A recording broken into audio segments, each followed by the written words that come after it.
Hola, soy Sara Zurita Martínez y en esta videoclase estaremos hablando de un componente celular muy importante, que es la membrana plasmática.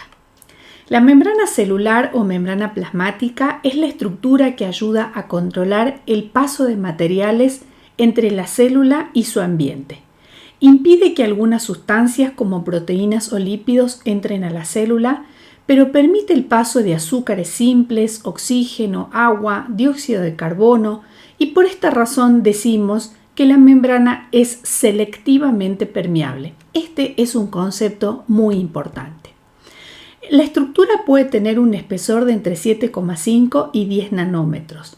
La membrana se compone casi completamente de moléculas de lípidos y proteínas. En su composición podemos encontrar lípidos como los fosfolípidos y el colesterol, proteínas que pueden ser periféricas o integrales y glúcidos que se pueden encontrar unidos a estas proteínas o a estos lípidos mediante enlace covalente. Estos glúcidos se encuentran siempre en la cara externa de la membrana y forman una estructura denominada glucocálix. La membrana celular es una bicapa fosfolipídica, es decir, que tiene dos capas de fosfolípidos. Las moléculas que forman las capas están compuestas por dos regiones: cabezas polares hidrofílicas, es decir, con afinidad por el agua, y colas apolares hidrofóbicas que repelen el agua. Las colas de una capa apuntan hacia las colas de la otra capa. Las cabezas de los fosfolípidos se orientan en contacto con el agua y las colas apolares se orientan hacia adentro.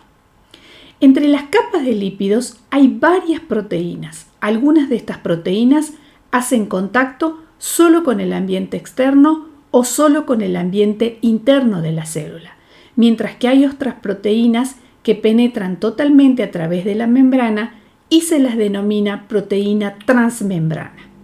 Las proteínas de la membrana pueden cambiar de lugar, no están fijas y juegan un rol importante en el movimiento de sustancias a través de la membrana. Algunas de estas proteínas forman canales o poros, permitiendo el paso a través de la membrana de determinadas sustancias.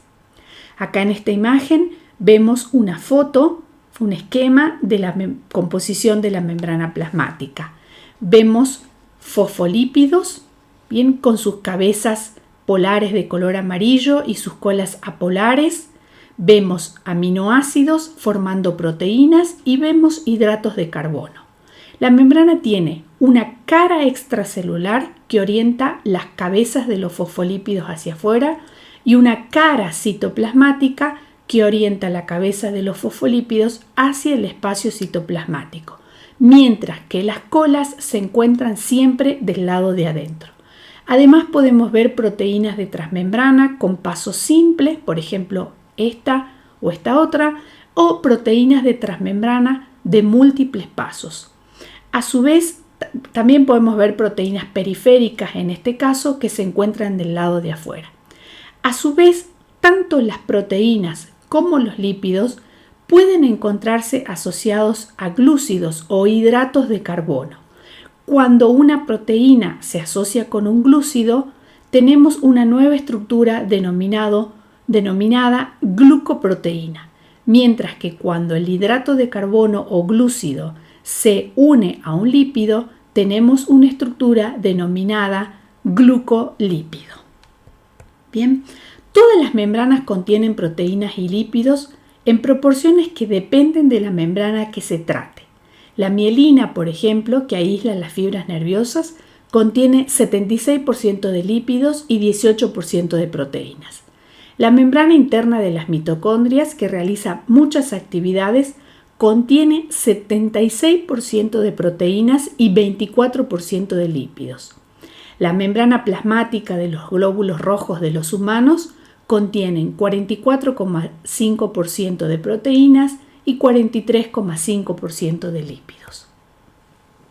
Hemos oído hablar mucho del modelo del mosaico fluido relacionado con la membrana plasmática. El modelo aceptado actualmente para la estructura de la membrana plasmática es el denominado modelo del mosaico fluido, que fue propuesto por primera vez en 1972. Este modelo ha evolucionado con el tiempo, pero todavía proporciona una buena descripción básica de la estructura y el comportamiento de las membranas de muchas células. De acuerdo al modelo del mosaico fluido, la membrana plasmática es un mosaico de componentes, principalmente fosfolípidos, colesterol y proteínas, que pueden moverse de forma fluida y libremente por el plano de la membrana.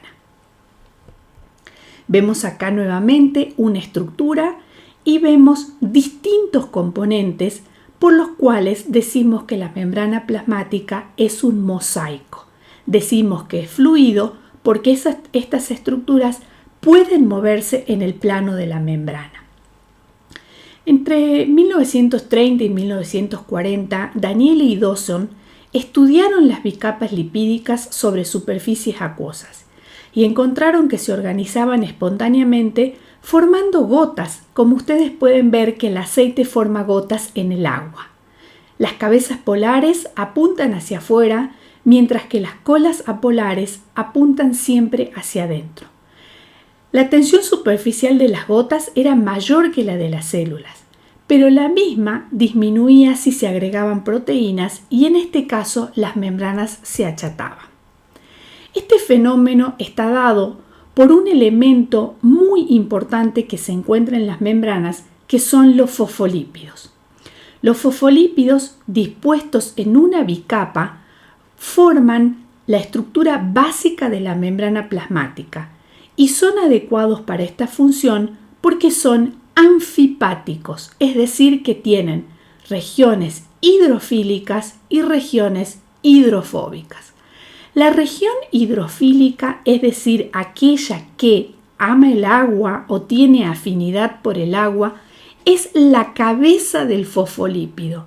Esta cabeza contiene un grupo fosfato y además puede contener un pequeño grupo denominado R que le da la característica al fosfolípido.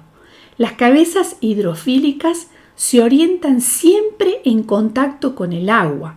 En el caso de la membrana, con la cara externa del medio acuoso y con la cara interna del medio citoplasmático.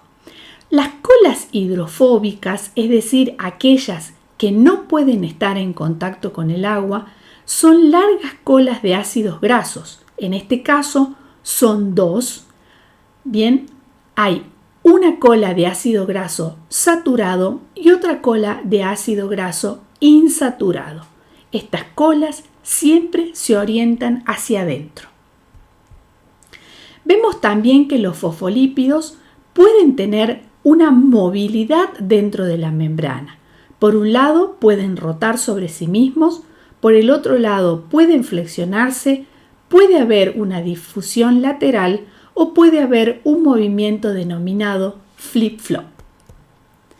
Los 3 puntos más destacados del modelo del mosaico fluido son que la membrana plasmática es asimétrica, es decir, que la cara externa puede ser diferente o es diferente a la cara interna, es decir, es asimétrica.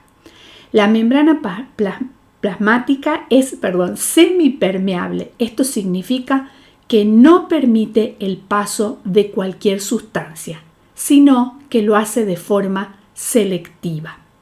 Existe además un alto grado de movilidad molecular dentro de la membrana plasmática.